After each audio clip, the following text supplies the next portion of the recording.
જ્યારે એક ભાઈ સતત પોલીસ પાસે મદદ માંગતો રહ્યો ત્યારે પોલીસે કોઈ મદદ ના કરી અને હવે જ્યારે એ જે યુવક છે એની બહેનનું મૃત્યુ થઈ ગયું ને હવે પોલીસ આરોપીને લઈ અને રિકન્સ્ટ્રક્શન કરવા માટે પહોંચી હતી। શું છે સમગ્ર મામલો એની વિગતે ચર્ચા કરીશું। નમસ્કાર, હું છું ઉજ્જવલ અને આપ જોઈ રહ્યા છો નિર્ભય ન્યૂઝ। ગુજરાતમાં અનેક ઘટનાઓ એવી સામે આવે છે કે જે આપણને ખરેખર વિચારવા માટે મજબૂર કરે છે કે કાયદો અને વ્યવસ્થા આખરે કામ કેવી રીતે કરે છે અને શું સામાન્ય વ્યક્તિ અને પૈસાવાળા લોકો માટે શું કાયદો અને વ્યવસ્થા અલગ અલગ હોય છે। કારણ કે વડોદરામાંથી એક ઘટના એવી સામે આવી કે જ્યાં એક ભાઈ પોતાની બહેન ગુમ થઈ જતા સતત પોલીસને રજૂઆત કરતો રહ્યો। પોલીસને સતત તેમના દ્વારા એવું કહેવામાં આવી રહ્યું હતું કે એમની બેન ગુમ થઈ ગઈ છે ને હવે તેઓ મળી નથી રહ્યા। પોલીસને અનેકવાર રજૂઆતો પણ કરવામાં આવી। પોલીસે માત્ર ફરિયાદ લઈ અને મામલો ક્યાંક ને ક્યાંક શાંત પાડવાનો પણ પ્રયાસ કર્યો। આ વાત છે વડોદરાની કે જ્યાં એક યુવતીની હત્યા થઈ ગઈ ને ત્યારબાદ આખી બાબતને લઈ અને અનેક ચર્ચાઓ થઈ રહી છે, પરંતુ ખાસ કરી અને ચર્ચાઓ પોલીસની કાર્યવાહી ઉપર પણ થઈ રહી છે। કારણ કે આ આખી ઘટના હતી 3 તારીખની કે 3 તારીખે સવારે એ જે યુવતી છે જે મહેંદી મૂકવાનું કામ કરે છે અને તેઓ એમના કામ માટે ગયા, ત્યારબાદ એમના ભાઈએ એમને ફોન કર્યો હતો કે તમે કેટલા વાગે પરત પાછા ઘરે આવી રહ્યા છો। ત્યારે યુવતી સાથે વાત થઈ અને ત્યારબાદ એ યુવતી સાથે એમના ભાઈની કોઈ પણ વાતચીત નથી થઈ। ત્યારબાદ એ યુવકે સૌપ્રથમ તો સ્વાભાવિક વાત છે કે એમની બહેન ગુમ થઈ ગયા છે એટલે એમને શોધખોળ કરવાનો પણ પ્રયાસ કર્યો, પરંતુ તેઓ મળ્યા નહીં એટલે તેઓએ પોલીસમાં જઈ અને રજૂઆત કરી અને આખી બાબતને લઈ અને પોલીસે તરત એક્શન લેવાને બદલે માત્ર ને માત્ર ફરિયાદ નોંધી અને આખા મામલામાં એવું કહેવામાં આવ્યું કે 24 કલાક બાદ આખી બાબતમાં ફરિયાદ નોંધવામાં આવશે। વાત એવી પણ છે, કાયદો એવું કહે છે કે જો કોઈ ગુમ થઈ ગયું હોય વ્યક્તિ તો 24 કલાક બાદ ફરિયાદ નોંધવામાં આવતી હોય છે। એટલે ક્યાંક ને ક્યાંક આખા કિસ્સામાં પણ પોલીસે એવું જ કર્યું। એ યુવક દ્વારા એવું પણ કહેવામાં આવ્યું કે તમે ભલે ફરિયાદ ના નોંધો, પરંતુ એ જે મોબાઈલ નંબર છે એ મોબાઈલ નંબર એક્ટિવ છે ને એને ખાલી માત્ર ને માત્ર ટ્રેકિંગ કરી આપો, એટલે કે એ ક્યાં છે એક્ઝેક્ટ જગ્યા એ લોકોને મળી શકે। પરંતુ પોલીસે એ પણ ના કર્યું અને હવે આખી ઘટનામાં આરોપી પકડાઈ ગયો છે ને પોલીસ આરોપીને લઈ અને રિકન્સ્ટ્રક્શન કરવા માટે ઘટના સ્થળે પણ પહોંચી। એ જે દ્રશ્યો સામે આવ્યા છે એના ઉપર પણ નજર કરી લઈએ। જે ટાઈમે 5:30 ખેડૂત અહીંયા આવ્યા હતા, રીતેશભાઈ વાળંદ, એમણે મને જાણકારી આપી। અમને જ્યારે બોડી જોઈ ત્યારે બોડીના પગ જ દેખાતા હતા। અમે નક્કી નથી કરી શકતા, પોલીસ બી નતા કરી શકતા કે લેડીઝ છે કે જેન્ટ્સ છે। પછી પોલીસ આવ્યા પછી એને ખબર પડી કે આ લેડીઝ છે। પછી એના ગતિવિધિ ચાલુ કર્યા અને બધાને બોલાવીને જિલ્લા પોલીસ તંત્ર આવ્યું અને તાલુકા પોલીસ તંત્ર એકદમ એક્ટિવ અહીંથી પીએમમાં લઈ ગયા। પછી એના ઉપર કેબલ વીંટાળેલ, ચાદર ઉપર કેબલ 4 આંટા મારીને ગાંઠ મારેલી હતી પ્લગ સાથે। તો પોલીસે ખોલીને એની પહેચાન કરવાની કોશિશ કરી, પણ મોઢું એટલું બધું ઘવાયેલું હતું કે આખું બ્લડ જતું રહ્યું હતું, એટલે કોઈ ઓળખાણ થઈ શકી નહીં। અમે આજુબાજુના સંપર્કો કર્યા પણ ખબર ના પડી। પણ જેને ઉપર ચાદર ઓઢાવી હતી એ ચાદર ડીમાર્ટમાંથી ખરીદી હતી। એના સ્ટીકર પરથી આ રોહન નામના આરોપીની શોધખોળ ચાલુ કરી અને એ આરોપી મળી આવ્યો। તો શું કહેશો, આવા એકાંત જગ્યામાં લોકો પ્રેમી પંખેડા આવા એકાંતનો સમય કાઢવા માટે આવતા હોય છે, તો આ ગામ તરફે કોઈ પ્રતિબંધન કે એવું કઈ છે? અમે પહેલા બી આના માટે ખૂબ ઝુંબેશ ઉઠાવી હતી, પણ એવો જગ્યા બદલીને બીજી જગ્યાઓ પર જાય છે।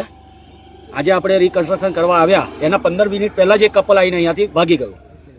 એમને કોઈની કોઈ વસ્તુની પડી નથી, એમની પોતાની જાનની નથી પડી। એટલે આવી જગ્યાઓ ના આવે તો હું તો કહું સારું, જેથી એમની જાનહાનિ ના થાય। ગયા વર્ષે પણ એક યુવતીની હત્યા થયેલી, પણ તે પણ કિસ્સો બહાર આવ્યો, તો ફરી એક વર્ષ બાદ આવ્યો છે, તો શું કહેશો આ રોકવા માટે પોલીસ તંત્રને તમે શું જાણ કર્યું? પોલીસ તંત્ર તો સારું કામ કરી રહી છે। પોલીસ પર ખોટા આક્ષેપો લાગે છે।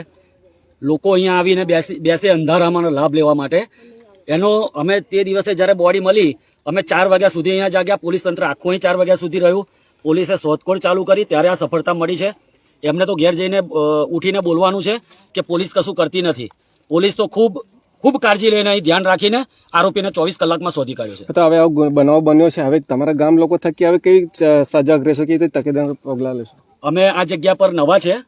અમે જે મેઇન જગ્યાઓ હતી ત્યાં તો રિસ્ટ્રિક્શન કરી દીધું। આ જગ્યા નવી એમને પોઈન્ટ શોધી નાખ્યો છે, કારણ કે નજીકમાં વોટર પાર્ક આવેલું છે, એટલે તેનો લાભ અહીંથી અડધા કિલોમીટરમાં જ છે।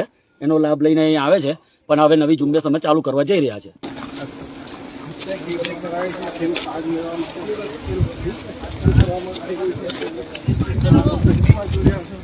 થોડોક આગળ જતા રહો ભાઈ, મને આગળ મસ્ત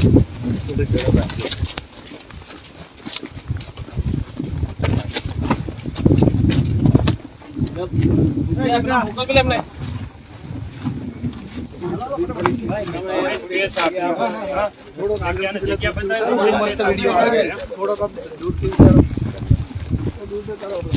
સાઈડમાં થઈ જાવ. સરસ વિઝ્યુઅલ આવશે, આગળથી ઉતરશો ને તો આ બધું આવતરો આગળ જતા થોડાક મોટા ભાઈ આગળ જતા રહો. જીતુભાઈ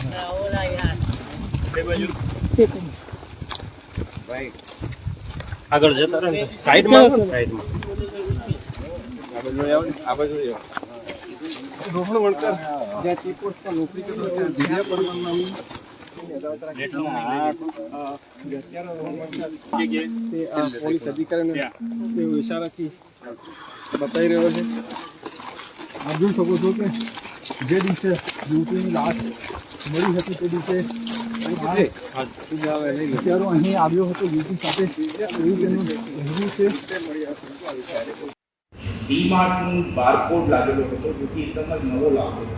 તેનાથી એક પોલીસનો અંદાજો આવ્યો કે ભાઈ કદાચ આ ચાદર જો છે તે મર્ડરના 1 કે 2 દિવસ અગાઉ જ ખરીદવામાં આવી હતી. તેને અનુસંધાનમાં લઈને અને ડીમાર્ટમાંથી 9 જેટલા શકમંદો આઈડેન્ટિફાઈ થયા અને એના સીસીટીવી ફૂટેજ પોલીસ દ્વારા બરામદ કરવામાં. પેરેલલી આ જો મરણ જનાર છે તેમની શોધખોળ કરવા માટે પોલીસ દ્વારા ડેડિકેટેડલી તમામ મિસિંગ પર્સન્સ ઇન્સુલાની જેટલી પણ વિગતો દાખલ થઈ છે વડોદરા ગ્રામ્યની અંદર, વડોદરા સિટીની અંદર અને આસપાસના જિલ્લાઓની અંદર તેમને 1 to 1 ચેક કરવામાં આવ્યું અને એક શકમંદ દિવ્યા નાગજીભાઈ પરમારની જો ઇન્સ્યુલા રિપોર્ટ હતી તેનું ઘણું બધું કેરેક્ટરિસ્ટિક્સ અમારા ડેડ બોડી સાથે મેચ થતો હતો. તેમના પરિવારને સંપર્ક કરાવીને આ ડેડ બોડીની ઓળખાણ થઈ અને એમની ઓળખાણ 25 વર્ષીય દિવ્યા નાગજીભાઈ પરમાર તરીકે થઈ હતી. આ જો વિક્ટિમ છે તે ટેન્ડર કિડની કેર હોસ્પિટલની અંદર રિસેપ્શનિસ્ટ તરીકે કામ કરતી હતી અને એ હોસ્પિટલની સામે જ ટી પોસ્ટની અંદર મેનેજર તરીકે અક્યુઝ જો કે રોહન નારાયણભાઈ વણકર છે તે ટી પોસ્ટની અંદર કામ કરતો હતો અને 5 મહિના સંપર્ક થયો હતો. તે બંને એકબીજાના ટચમાં હતા અને આ જો અક્યુઝ છે એમને ગયા 15 દિવસથી સતત આ છોકરી સાથે ઝઘડો ચાલતો હતો. અક્યુઝના કહેવા પ્રમાણે એમને આ બીક હતી કે આ છોકરી એમને છોડીને કોઈ બીજા ઇસમે સાથે જતી રહેશે. તે બાબતે એમના જો છે આ વિક્ટિમને આ કોડિયા ગામની સિમની અંદર જગ્યા પર બોલાવવામાં આવે છે અને લેપટોપના અને તેમની મોત કરવામાં આવે છે. અક્યુઝ જો છે તે પોલીસ દ્વારા નેત્રંગ ધનુષથી પિકઅપ કરવામાં આવે છે. એમની હાલ અટક થઈ ગઈ છે અને રિમાન્ડની પ્રોસેસ ચાલુ છે. સર, આ દીકરી ત્યાં કઈ રીતથી પહોંચી અને ત્યાં પહોંચી તો એ લોકો વચ્ચે કોઈ ક્લેશ થયો કે ઝઘડો થયો અને ત્યારબાદ આ અંજામ આપવામાં આવ્યો? આ દીકરી ત્યાં કઈ રીતથી પહોંચી આ ઘટના સ્થળ? પોતાના મિત્રને બોલાવવાના કારણે એના સાથે જ જો છે એક જ જુપિટર વ્હીકલ ઉપર બંને ગયા હતા. તે બધાના સીસીટીવી ફૂટેજ પણ પોલીસ દ્વારા બરામદ કરવામાં આવે છે અને એ જુપિટર વ્હીકલ ઉપર જ ત્યાં મર્ડર પછી જો છે આ અક્યુઝ જો છે તે છોકરીનું વ્હીકલ લઈને પહોંચી ગયો. આરોપી સર ક્યાંના છે, કેટલા સમયથી વડોદરામાં છે અને ગુનાહિત ઇતિહાસ અથવા તો કોઈ બેકગ્રાઉન્ડ આરોપી? જો આરોપી રોહન છે તે મૂળતઃ બોડેલીનો રહેવાસી છે. ગયા 4 વર્ષથી વડોદરા સિટીની અંદર રહે છે અને હાલ પૂરતું ટી પોસ્ટની અંદર મેનેજર તરીકે નોકરી કરે છે. અત્યાર સુધી જો અક્યુઝ છે એનું કોઈ પણ ગુનાહિત ઇતિહાસ કે કોઈ પણ જાતમાં સંઘર્ષમાં આવ્યો હોય એવી રીતેની હકીકત પ્રસ્થાપિત થઈ હતી. 3 તારીખે મર્ડર કરી નાખ્યો, એના પછી કઈ ઘટના? આ જો 3 તારીખે મર્ડર કર્યા પછી જો અક્યુઝ છે તે એ જ વિસ્તારની આસપાસ કરતો હતો.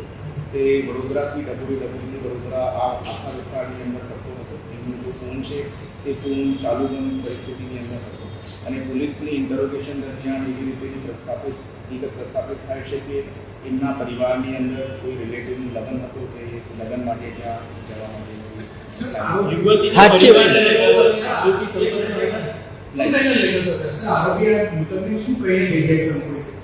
મળવા માટે બોલાવે છે. બંને લોકો જો છે એકબીજાના મિત્ર છે, બંને લોકો એકબીજા સાથે રિલેશનશિપમાં છે અને 10-15 દિવસથી એકબીજા સાથે ઝઘડો ચાલતો હોય છે. તો કોઈ પણ બળજબરીપૂર્વકથી ત્યાં લઈ જવામાં આવે એવી રીતેની હકીકત પ્રસ્થાપિત થાય નથી. અને પોલીસ દ્વારા જો સીસીટીવી છે એની અંદર આ છોકરી આ અક્યુઝની પાછળ જ જુપિટર ઉપર બેસેલી છે તે ફૂટેજીસ પોલીસે ક્લિયર કરી. હત્યા કરવાનું કારણ શું છે સાહેબ? હત્યા કરવાનું કારણ જો છે અક્યુઝને આ લાગ્યું કે ભાઈ આ છોકરી એમને છોડીને કોઈ બીજા છોકરા સાથે જતી રહેશે એના કારણે.